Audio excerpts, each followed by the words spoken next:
Hey everybody, I'm going to go ahead and discuss with you the number of ways you can retain the various types of attorneys.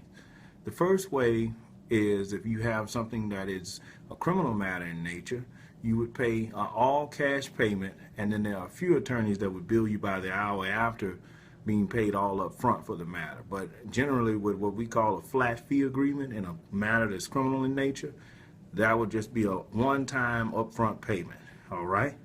The second form would be what most people, the form in which most people pay their family attorneys. That's attorneys dealing with matters that are domestic in nature, where you have a child custody issue or divorce or child support. And generally the way they do it is you would pay them what we call a retainer. The reason it's called a retainer and not a flat fee is because you pay a lump sum up front, and then they bill you, and they draw from that lump sum, and then once you've exhausted it, it's understood that they're going to send you a bill for the remaining outstanding portion of the bill. All right. The third type is what I use a lot in my practice, because I do a lot of bodily injury with car accidents and 18-wheelers of that nature, would be the contingency fee agreement. And what that basically means, that's fancy for, if I don't get you any money, then I go home with nothing in my pocket. I'll put all the cost up front, I sign you up, I put all costs and take all the risk, and if I'm able to get you a sum of money, then I'm able to take a percentage of that sum of money based on our contractual agreement. But if I strike out and get you nothing, then I go away with nothing. All right, and that's the contingency fee agreement portion.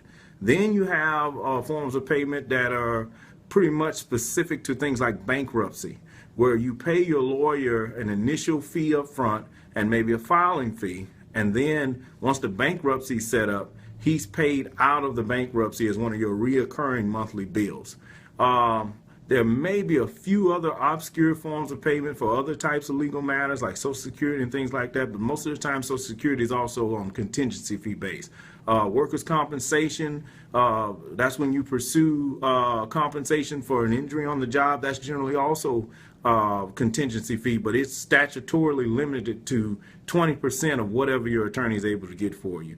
Any of you out there that have questions about forms of payment and way that attorneys are retained, give me a call, and I'll be more than happy to assist you in walking you through the process. Also, feel free to email me or inbox me here on this Facebook page. Later in the week, I will discuss the different types of lawyers and the best ways to go about finding them when you're trying to pick one to help you with your matter. Thank you so much, and I'll see you guys again real soon.